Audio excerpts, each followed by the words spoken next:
fundamentalmente una ciudad industrial, porque estaba la parte fundamental de Altos Hornos estaba en la antigua iglesia, pero también era una población minera, porque en la zona del Regato había todavía unas minas en funcionamiento bastante importantes, y luego la gente se suele olvidar.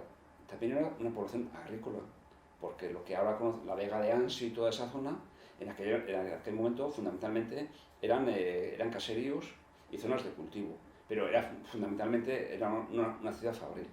Baracaldo en los años 1877 tenía 5.000 habitantes y en 1930 tenía 34.000. O sea, se multiplicó casi por 10. Y la mayor parte de ese aumento de población fue por la inmigración, por gente que vino a Baracaldo fundamentalmente de las zonas más cercanas, es decir, de Burgos y Cantabria.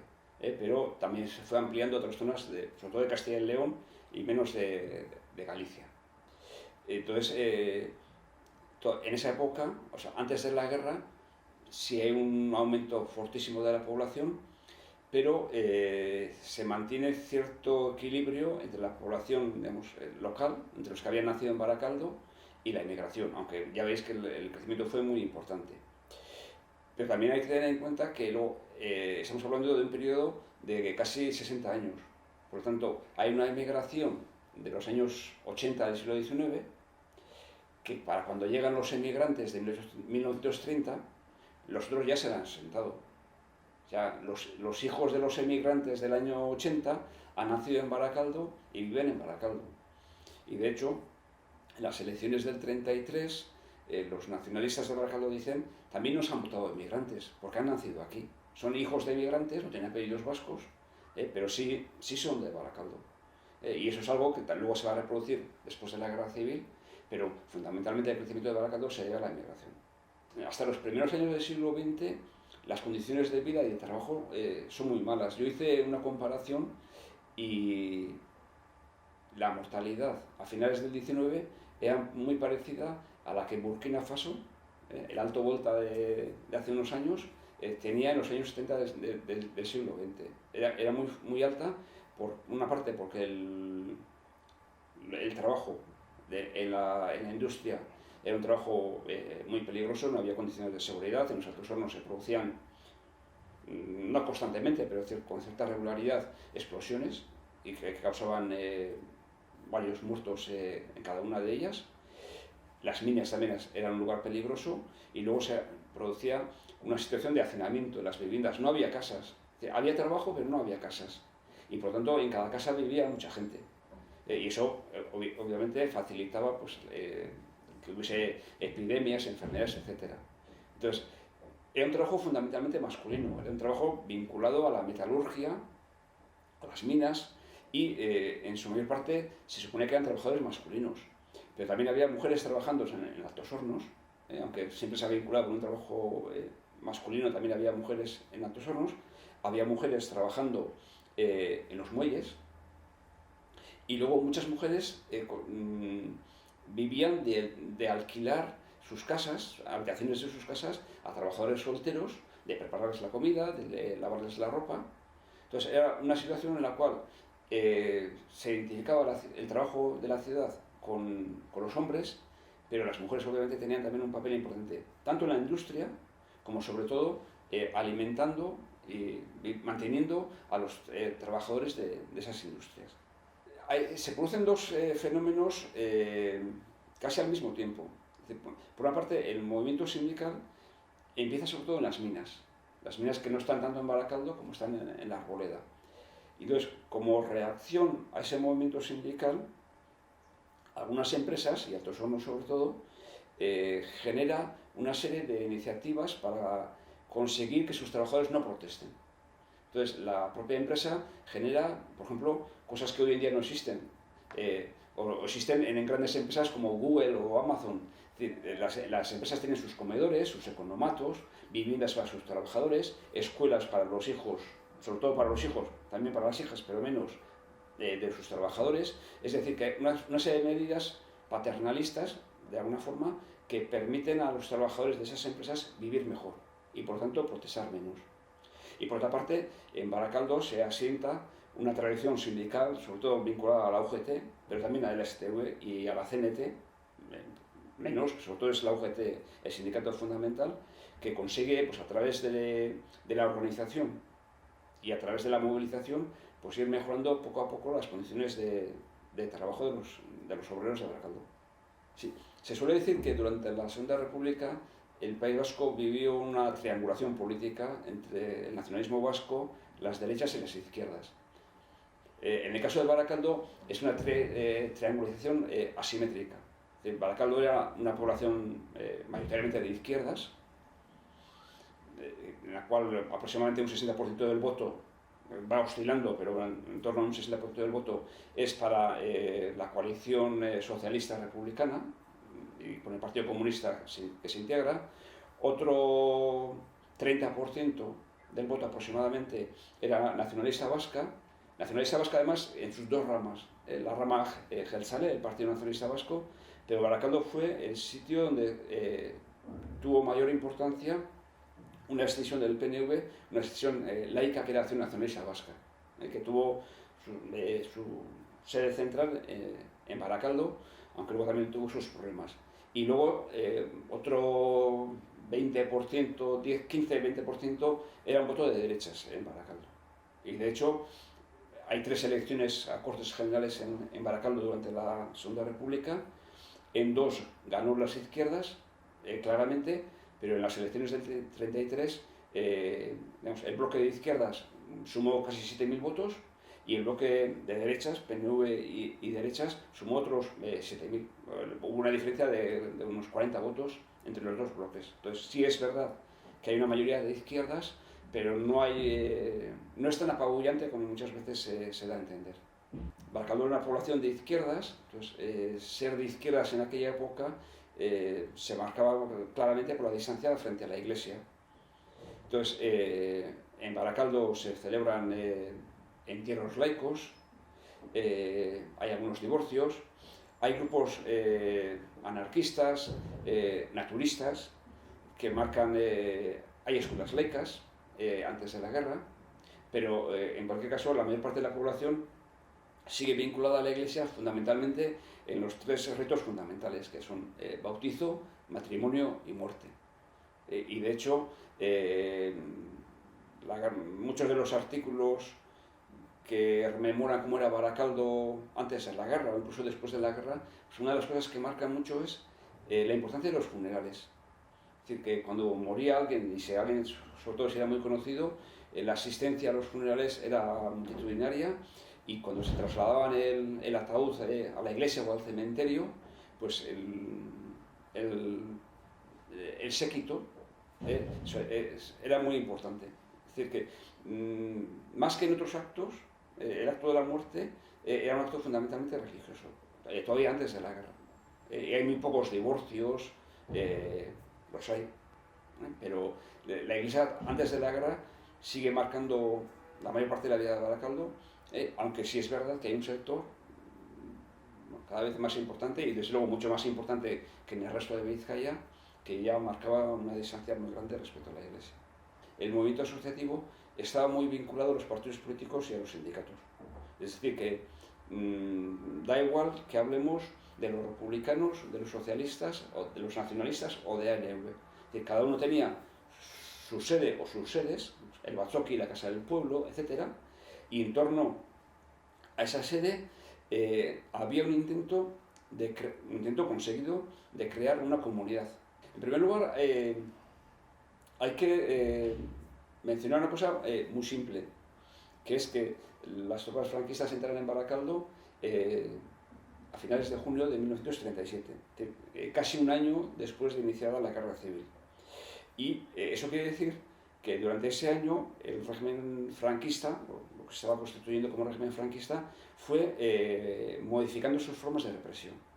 Entonces, en los primeros meses de la guerra civil, julio, agosto, septiembre, octubre de 1936, la forma de represión más habitual era fusilar a los republicanos, en sus distintas variedades, sin un juicio previo.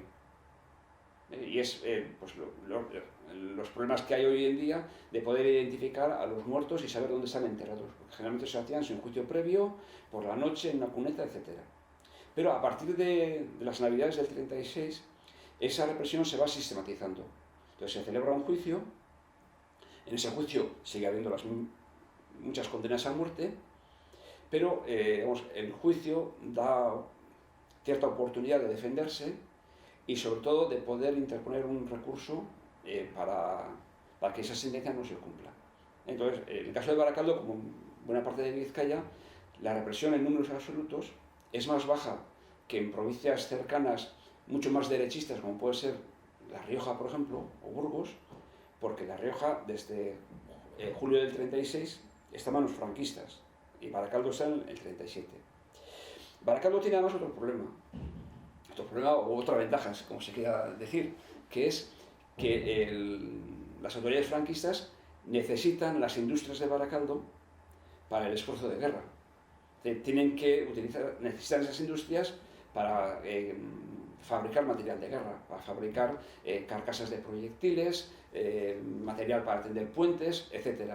Y por lo tanto necesitan a los trabajadores de Barakaldo, aunque sean de izquierdas. Eso, digamos, los dos factores hacen que la represión sea menor. Y luego lo que decía antes, es decir, no todos los baracaldeses son de izquierdas, con lo cual la represión también se dosifica por sectores. El peso de Baracaldés era relativamente moderado, y eso también ayuda a que la represión sea menor. Y luego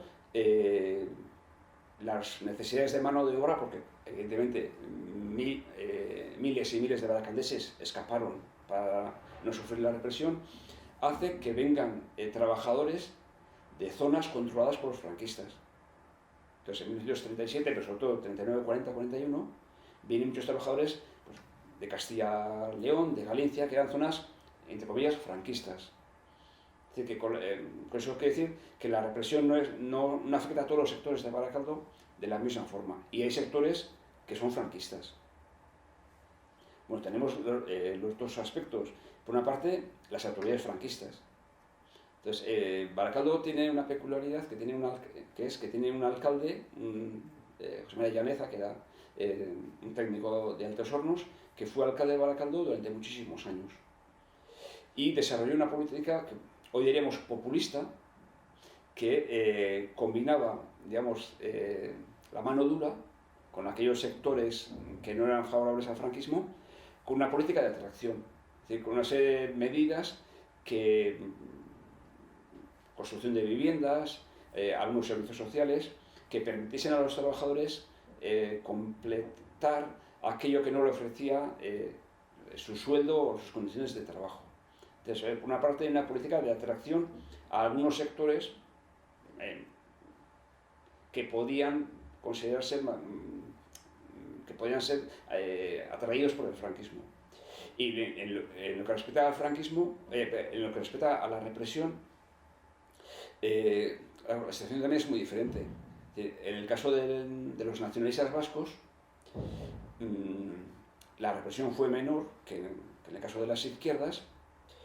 La mayor parte de ellos fueron detenidos en Santoña, están en la cárcel unos cuantos años, más o menos dependiendo de las circunstancias, pero cuando vuelven a Barakaldo tienen un instrumento que les permite reagruparse, que es la iglesia. Van a misa y en torno a la iglesia pues pueden organizarse. Y de hecho, la primera organización, entre comillas, de los nacionalistas baracaldeses es la Escuela Cantón, que está en la parroquia de San Vicente. En cambio, en el caso de las izquierdas, la represión fue mucho más dura y no tenían tantos recursos, digamos, sociales como para poder organizarse. Entonces, en general, la resistencia al franquismo es bastante baja. Hay un momento importante que sería los años 47, 49, que se piensa que después de la Segunda Guerra Mundial los aliados echarán a Franco, y entonces eso permite pues, cierto vigor, hay un par de huelgas generales. Cuando ven que los Estados Unidos van a ayudar a Franco y que Franco no va a caer, hay un desfonde. También han pasado 10-15 años desde la Guerra Civil. Y luego ya habrá un segundo movimiento a partir de los años 60. Pero en general la represión es muy dura. O sea, aunque yo trate de ponerla en contexto e indicar que no llega a todos los sectores y no llega a todos los sectores por igual, la gente que vivió la guerra, vivió la cárcel y el exilio, son muy pocos los que se atreven a organizarse y organizarse para hacer algo político frente al franquismo. La represión afectó a todos los niveles de la vida. En lo que respecta a los partidos políticos, les incautaron las sedes. El Batzoque de Baracaldo, que está en la calle Fueros, fue durante muchos años la sede de Falange. La Casa del Pueblo luego fue derruida, pero luego se construyó un edificio sindical, que luego se devolvió a los socialistas. Entonces, el Euskaltegi Municipal era la sede de la Acción Nacionalista Vasca de Baracaldo. Entonces, contra los partidos se incautan las sedes, se disuelven las organizaciones, se lleva a la cárcel o se fusila a algunos o a muchos de sus dirigentes, se despide a los trabajadores más activos de las empresas, se hacen listas negras para impedirles trabajar, se les echa de casa, se les echa de los economatos. Es decir, que hay, digamos, la represión afecta a todos los campos de la vida. Pasa una cosa curiosa, que es el Partido Socialista Obrero Español y los partidos republicanos, que eran las fuerzas políticas más importantes de Baracaldo, fueron dos comunidades que se arreglaban muy mal en la clandestinidad. O sea, son partidos o grupos que el PSOE siempre ha sido legal, hasta la guerra civil fue legal en todo su periodo. Incluso en la dictadura de Primo de Rivera el PSOE siguió existiendo. En cambio, el Partido Comunista fue ilegal prácticamente desde su nacimiento y por lo tanto estaba más acostumbrado a la clandestinidad. Y el Partido Nacionalista Vasco, aunque también fue un partido legal, tenía esos recursos, esos vínculos que le permitieron amoldarse mejor a la clandestinidad, por lo menos hasta 1950 y tantos. Entonces, anarquistas, socialistas, también lo intentaron, pero tuvieron mayores dificultades para organizar una red clandestina. En cambio, los comunistas y los nacionalistas, con todas sus debilidades, lo consiguieron mejor que los otros grupos. Pero bueno, la policía los detenía y los fue desarticulando una y otra vez. En la medida en que... Bueno, hay algunas mujeres que eran activas políticamente, entonces sí hay una represión contra ellas, pero la represión normalmente es de tipo, iba a decir simbólica, pero muchas veces lo que se hace es, para las mujeres en aquella época, sobre todo, llevar el pelo largo era una característica muy femenina, se les rapa el pelo, se les hacía tomar aceite de ricino, que es un diurético, y se les paseaba por las calles durante horas hasta que el diurético hiciese su efecto en medio de la calle, y sobre todo se les humillaba por ser las mujeres, las hermanas, las hijas de los rojos, de los nacionalistas. No recuerdo ahora que haya ninguna mujer fusilada en Baracaldo, pero sí hay todas medidas simbólicas. Se les obligaba, por ejemplo, a ir a limpiar el cuartel de la Guardia Civil o a las instalaciones de la Falange, simplemente por el hecho de ser las mujeres o las hermanas o las hijas de rojos separatistas. Las dos más importantes fueron las huelgas del 47 y del 51, que son huelgas organizadas, la del 47 de forma más o menos espontánea, pero luego el gobierno vasco la asume, y la del 51 es al revés. Es decir, la convoca el gobierno vasco, pero se suman muchos sectores porque el descontento era muy alto. Desgraciadamente no tienen demasiado efecto, porque en el 47 el régimen tenía ciertas dudas sobre si los aliados le permitirían mantenerse o no, pero ya en el 51 los Estados Unidos ya habían empezado a cambiar su política, y entonces el franquismo ve claramente que la huelga no va a tener capacidad. La huelga además solo se produce en el País Vasco y en Cataluña, con algún fleco en Madrid y en Asturias, pero ve claramente que eso no va a desestabilizarlo. Entonces lo que hay es una represión muy dura contra los que hacen la huelga. que hay una fase de la lucha antifranquista, digamos, hasta el 59, es decir, hasta en marzo del 60 muere José Antonio Aguirre, y en el 59 surge ETA, que en Baracaldo no tiene demasiada influencia, pero es un momento muy simbólico. Entonces, digamos, hay dos fases de lucha o de resistencia antifranquista, una hasta los años 60 y otra de los 60 en adelante. Entonces, a partir de los años 60 surge una nueva generación de personas y también de organizaciones, porque a partir de los años 60 surge, por una parte,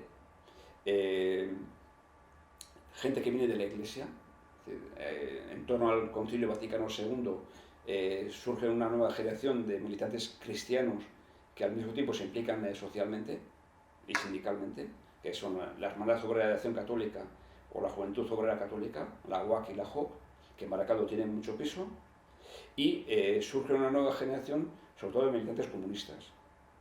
Y en los años 60, del primer núcleo comunista y de esos grupos católicos, se va a producir una serie de decisiones y van a aparecer movimientos mucho más a la extrema izquierda, pues, relacionados con el maoísmo, pues el movimiento comunista, relacionados con el trotskismo, que sería la Liga Comunista Revolucionaria, y grupos más o menos asamblearios. Entonces, en torno a militantes cristianos, comunistas y esa extrema izquierda, en Baracaldo, como en toda la margen izquierda, pues desde Galdácano hasta el mar, surge una nueva lucha fundamentalmente sindical. Una lucha que se da en las empresas, con algunas huelgas importantes, no tanto en Baracaldo, pero como en otras poblaciones. La naval hay un núcleo de la UGT también muy importante, pero no creo que Baracaldo se destaque especialmente por la conflictividad sociopolítica en esos años. Y además ya es plenamente tardofranquismo cuando se produce algo sí que es distintivo, que es las protestas contra Sefranetro, por las cuestiones de la contaminación. Pero sí, los fenómenos más importantes o más destacados de esos años no se dan tanto en Baracaldo como pues, en Erandio o Sestao, donde en Erandio la policía mató a 2 personas en una manifestación contra la contaminación, o en Sestao militantes de la extrema derecha mataron, yo creo que a 1 o 2 personas en algunas de las semanas por amnistía. Probablemente la diferencia es la magnitud. Ya os he dicho antes que hasta los años de la guerra hay, entre comillas, un cierto equilibrio. No es 50-50, pero digamos, hay una población local, gente que ha nacido en Baracaldo o en los alrededores, importante, minoritaria ya, pero claro, después de la guerra, claro, Baracaldo pasa en 40 años de 34.000 a 109.000 habitantes, y luego va a llegar a los 117.000. O sea, que no es un cambio cualitativo, es también un cambio cuantitativo. Y de hecho, cuando empiezan a aparecer las casas regionales, hay una propuesta para crear una casa vasca, porque hay una conciencia de que los nativos de Baracaldo pues son ya una ínfima minoría dentro de la población. En los primeros años, la creación de las casas regionales es algo espontáneo. Es decir, que pues gente que ha venido de una determinada región o de población se va reuniendo y encuentra que la creación de esa casa regional pues es una forma de ayudarse, de encontrarse, incluso de construir viviendas, bares, etc. No hay un intento de utilización política de las casas regionales hasta los años finales del franquismo. Los franquistas sí se plantean, pero ya es un momento muy tardío y no les va a servir para nada, intentar movilizar las casas regionales tanto contra el nacionalismo vasco, que en Baracaldo tiene en los años finales de los 60 y los 70 un resurgir muy importante, contra el movimiento obrero organizado, pero no tiene demasiado efecto. Luego ya, en los años de la democracia, pues tanto el nacionalismo como el socialismo se iban a intentar atraerse a las casas regionales. Pero yo creo que la creación de casas regionales es bastante espontánea. Yo no creo que en los años del franquismo se vea, hasta muy tardíamente no se ve un movimiento, no se ve un cambio social significativo. El cambio social viene por dos cosas que la gente muchas veces no se da cuenta, que son la lavadora y el frigorífico. Es decir, las mujeres, cuando se empieza a generalizarse el uso de la lavadora y el frigorífico, uno, no tienen que ir a hacer la compra todos los días y no tienen que estar todo el día lavando. Entonces, eso les da más tiempo libre. Y eso les permite exigir a sus maridos que les dediquen más atención y les permite salir de casa. Entonces, digamos, el modelo de sociabilidad femenina baracaldesa hasta los años 70 prácticamente, pues es muy parecido a de la época anterior. La mayor parte no trabajan fuera de casa, muchas sí lo hacen en casa, no para trastornos obviamente, pero sí para empresas pequeñas que fabrican piezas de pequeño tamaño que hay que montar y por lo tanto la habilidad manual es importante. Muchas sacan un sobresueldo alquilando sus habitaciones, lavando lo que he dicho antes. Eso pasa a comienzos del siglo XX, pero también pasa en los años 60. Y luego son años en que las mujeres tienen muchos, comparando con esta época, tienen muchos hijos. Y entonces, esa es su atención. ¿Qué es lo que pasa en los años finales de los años 70? Esos cambios tecnológicos, se crean los institutos de Baracaldo. En los años de la República, justo al final, se crea el Instituto de Portugalete y en Baracaldo hay presiones para crear un instituto. Pero si no, todos los alumnos que quieren hacer el bachillerato tenían que ir a Bilbao. Y en la época del franquismo se crean institutos donde pueden ir también las chicas, hay una mejora del nivel cultural y eso permite, junto con influencias externas, una toma de conciencia. Pero yo veo pocos elementos de movilización hasta los 70, yo creo. Sí hay mujeres en los grupos cristianos, también en la clandestinidad, pero yo creo que en general la cultura de la clandestinidad es una cultura muy masculina. Hay discotecas también, en esa época, o sea, hay un cambio social que evidentemente influye en el cambio de las mujeres, ¿no? Pero no creo que existan muchos grupos de mujeres hasta los 70. Franco fue a Baracaldo a visitar Altos Hornos, fundamentalmente. Durante la guerra y después en dos momentos diferentes en los cuales Altos Hornos está todavía en una fase de crecimiento y entonces cuando inauguran nuevas instalaciones pues viene el jefe del Estado. Son visitas multitudinarias, además desde mi punto de vista limitado, cuando estaba haciendo el trabajo, claro, me quedé muy sorprendido porque cuando viene Franco a Baracaldo le reciben los danzaris. Pensamos que los danzaris en la época de la Segunda República son cosa de los nacionalistas vascos, pero no, también los carlistas también tenían grupos de danzaris. Entonces cuando llega Franco, si veis las fotografías, le reciben los danzaris. Entonces, va muchísima gente a verle, entre otras cosas porque si no ibas podías tener algún castigo, ¿no? Pero su influencia es limitada. En lo que respecta a la influencia de la industria, no es la industria, son los industriales. Es decir, los dueños de Altos Hornos y los dueños de las principales industrias de Baracaldo no viven en Baracaldo, viven en Bilbao o viven en Algorta. Entonces, ahí sí hay un sector, el sector de Neguri, que tiene un papel clave, no tanto en Baracaldo, porque Llaneza es un trabajador técnico, es un trabajador de Altos Hornos, pero sí en lo que respecta a Bilbao, a la Diputación de Vizcaya y en algunos casos en ministerios claves de Madrid. Entonces, esas familias, durante la mayor parte del régimen franquista, son muy importantes. Hay una anécdota que siempre se cuenta y que resume muy bien esa cuestión. Se trata de obligar a toda la población a vivir bajo los criterios de la moral católica más intransigente. Y el ejemplo más claro es de uno de los sacerdotes de Baracaldo, Simón López, que se dedicaba a ir por la calle midiendo la longitud de las faldas, obligando a usar medias.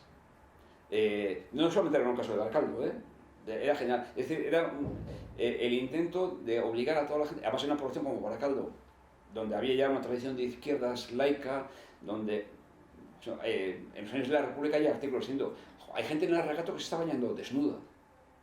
Entonces, en los años 40 hay un intento bastante conseguido de recristianización de la sociedad, se construyen la iglesia de Retuerto desde esos años, la iglesia de San José desde esos años, se crean colegios religiosos y durante pues hasta finales de los 60 la influencia de la iglesia es no absoluta, pero muy fuerte en todos los terrenos de la vida de Baracaldo. Porque también muchas iglesias ayudan a construir casas, tienen sus propios bares, los colegios tienen grupos de tiempo libre.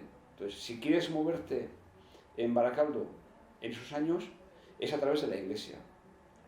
Lo que pasa es que en los primeros años hay la sintonía entre la iglesia y las autoridades franquistas es casi absoluta. Hay algunos sacerdotes que son experimentados por los franquistas porque son nacionalistas, más o menos, pero en general la sintonía es muy fuerte.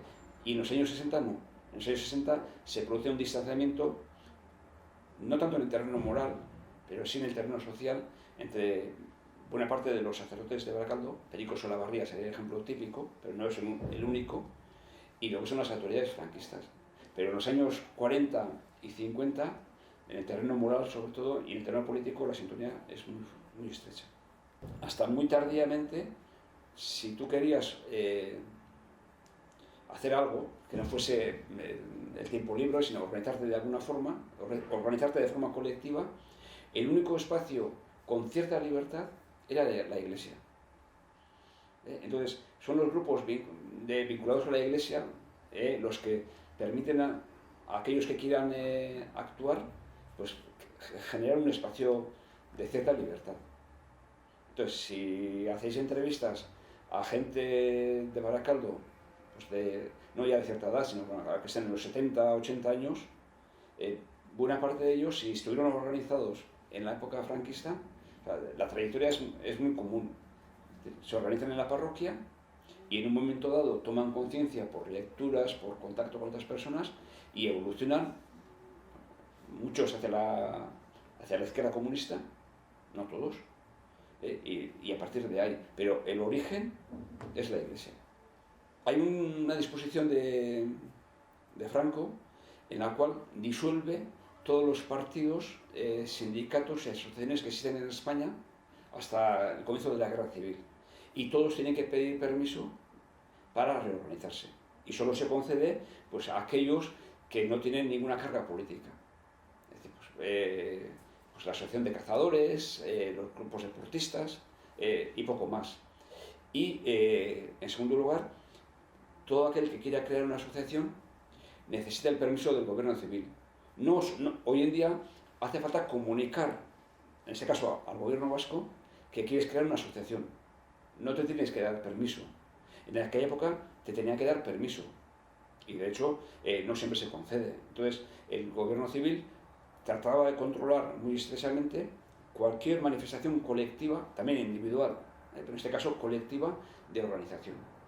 Entonces todo el que quiere crearse tiene que pasar por el gobierno civil. Y tiene que presentar gente no sospechosa políticamente.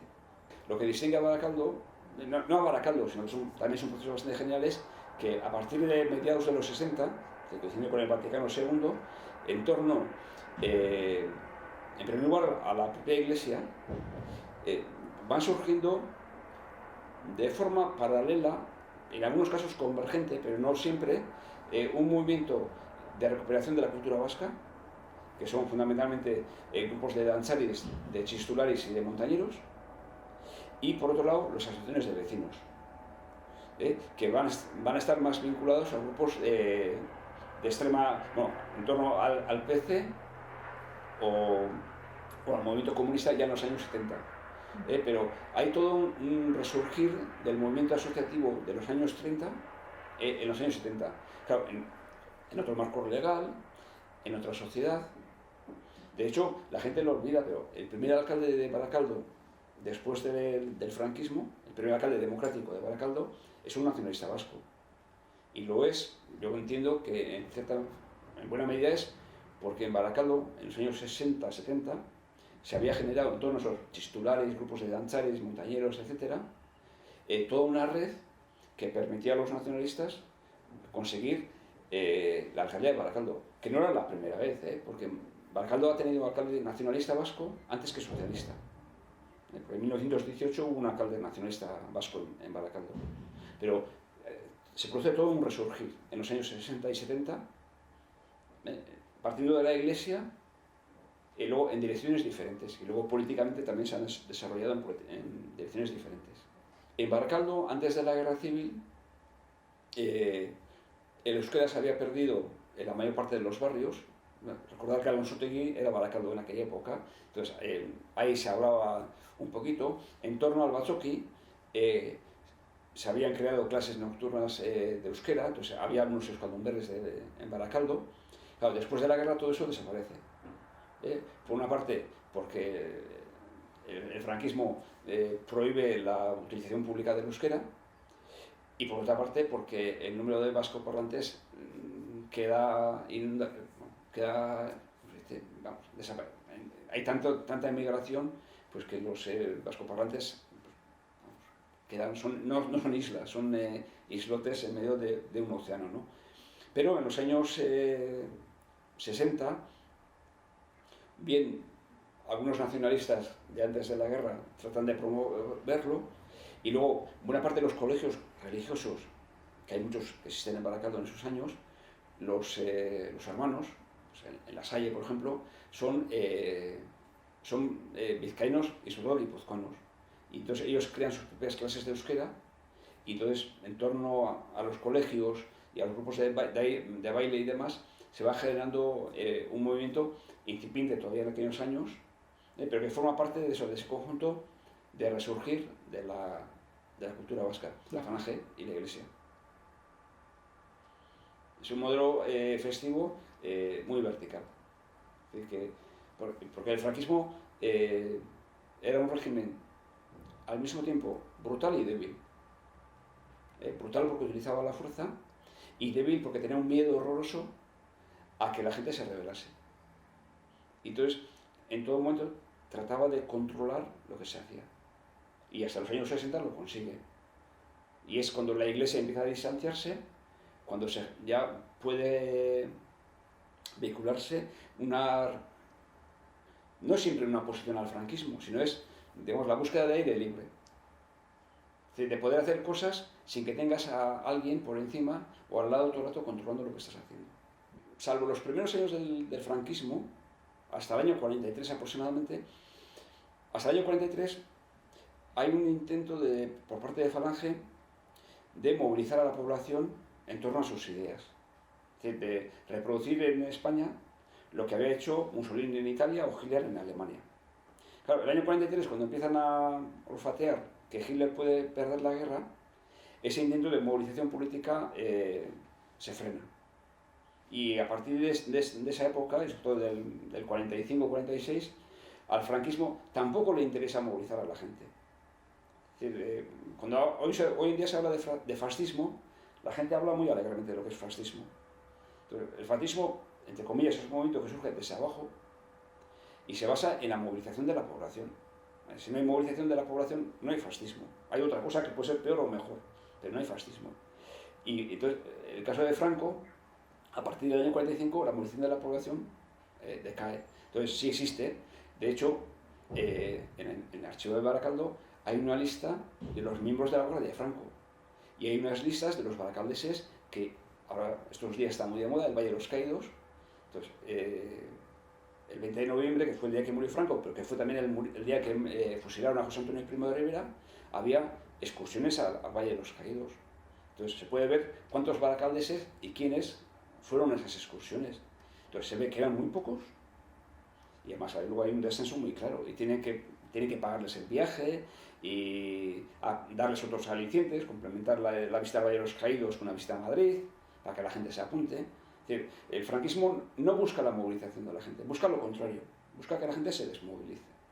Todas las jóvenes, yo creo que es entre los 16 y los 25, en teoría, tenían que pasar un servicio social, tenían que hacer un servicio a la sociedad. Claro, era una imitación a lo que los fascistas italianos o los nazis alemanes habían hecho en sus respectivos países. Luego tiene ese servicio social se hace de formas diferentes, en muchos casos pues, y además siempre está vinculado a tareas consideradas femeninas, que es pues, costura, acciones de caridad, comedores sociales. Es decir, que en una primera fase, durante la guerra, por ejemplo, eran voluntarios, entonces había pues, mujeres carlistas o de derechas que acudían a esos comedores a dar de comer pues, a la gente que no tenía medios, y era una forma de atraer a esa gente pobre hacia el franquismo. Y luego, en los años 40 y 50, pues siguen en esa línea, pero sin ese carácter de movilización sociopolítica que había tenido justamente en la guerra o en la inmediata posguerra. Cada vez más, porque los intereses de los historiadores van cambiando a lo largo del tiempo. Entonces, cuando yo terminé la carrera, el tema de moda, entre comillas, todavía era la Restauración y la Segunda República. Y según ha pasado el tiempo y han aparecido nuevas generaciones de historiadores, pues su preocupación se ha orientado hacia épocas más recientes, pues hacia la guerra, el periodo franquista, y ahora cada vez más hacia la transición. Y a mí me hace gracia, claro, pues, gente que tiene ahora 23 años, dice, no, es que voy a hacer una historia. A mí me ha pasado en los trabajos fin de grado o fin de máster, encontrarse con un trabajo y decir, es que ahí yo soy el protagonista. Es decir, que contaba pues, el movimiento musical en Vitoria en los años 80. Digo, bueno, pues que en ese bar solía ir yo. Entonces, cada vez más se trabaja esos temas, pero todavía falta mucho por hacer, porque por una parte el punto de vista de los historiadores va cambiando a lo largo del tiempo. Es decir, pues, hace 30 años pues la visión de género la mayor parte de nosotros no la tendríamos, o la tendríamos de forma muy tangencial, y sobre todo porque quedan todavía muchos archivos por abrir. Y sobre todo, en el caso de España, muchos archivos militares que, contra lo que piensa la gente, no ponen demasiados problemas para acceder a los mismos, tienen muchísima información que todavía no está ordenada, que no está catalogada, y que nos permitirá no tanto cambiar el punto de vista sobre el franquismo, pero sí tener muchos más detalles sobre el mismo. Bueno, a los historiadores, por lo menos a mí y a muchos, no nos gusta el término memoria histórica. Nos parece una contradicción en términos. Yo entiendo que la memoria es individual. Puede haber una cierta memoria colectiva, pero circunscrita fundamentalmente al periodo de vida de cada uno de nosotros. Lo que no es eso es historia. Entonces, o sea, la memoria es propia o es colectiva. Y memoria histórica es memoria colectiva. Entonces, ahí hay dos aspectos diferentes, ¿no? Por una parte hay, yo lo he dicho más de una vez, que los historiadores tenemos y estamos haciendo una tarea de autocrítica. Es decir, que durante mucho tiempo no le hemos dado a los temas de la represión el tiempo y el espacio que hacía falta. Entre otras cosas, pues es una tarea muy complicada en muchos casos. Como comentaba antes, es decir, los muertos sin juicio no dejan documentación. Entonces, ¿cómo reconstruyes eso de una forma fidedigna y con los instrumentos de trabajo que solemos utilizar los historiadores? Entonces, por una parte, los historiadores no hemos hecho hasta ahora buena parte de lo que teníamos que haber hecho. Y tenemos que recurrir mucho más al sufrimiento, tenemos que analizar mucho más el sufrimiento de la gente normal, de la gente corriente. Yo también suelo decir que los historiadores somos una profesión surgida en torno al poder. Los primeros historiadores eran nobles o religiosos que realizaban la historia de la Iglesia, de los reyes, y entonces el poder es algo que siempre ha estado en el eje de nuestra historia. Y aquellos que no tienen poder generalmente han estado marginados. Entonces, en la medida en que los historiadores seamos capaces de tener en cuenta, de valorar el sufrimiento más que el resultado, pues podemos analizar la historia de esas épocas sin tener que dejar que sean otros que reivindican la memoria histórica los que trabajan esa época y esos campos del conocimiento que cada vez más los historiadores también los estamos realizando. Los historiadores trabajamos con documentos. Un documento puede ser un papel o puede ser esa entrevista. Entonces, dentro de la memoria histórica, lo que hablamos, y sobre todo de una época de represión y de clandestinidad, casi la única forma de conseguir mucha información es a través de, en este caso sí, de conservar la memoria de aquellos que la han vivido. Entonces, la memoria histórica, desde ese punto de vista, está relacionada con conservar los recuerdos de aquellas personas que han participado de una forma o de otra en los acontecimientos que queremos historiar.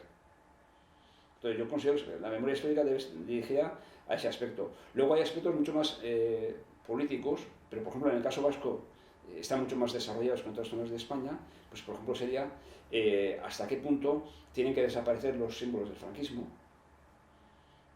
Pero es un debate hasta cierto punto mundial, no del franquismo, pero justo con estos días leía, ¿no? Es decir,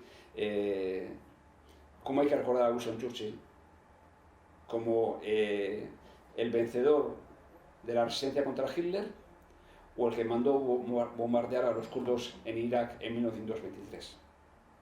Es decir, ¿qué debemos recordar y hasta qué punto debemos utilizar nuestros criterios actuales para enjuiciar el pasado, ¿no? Es una cosa que no tiene buena respuesta. Aquí, por ejemplo, en el País Vasco apenas ya quedan restos de símbolos franquistas, mientras que en otras zonas de España pues todavía quedan bastantes.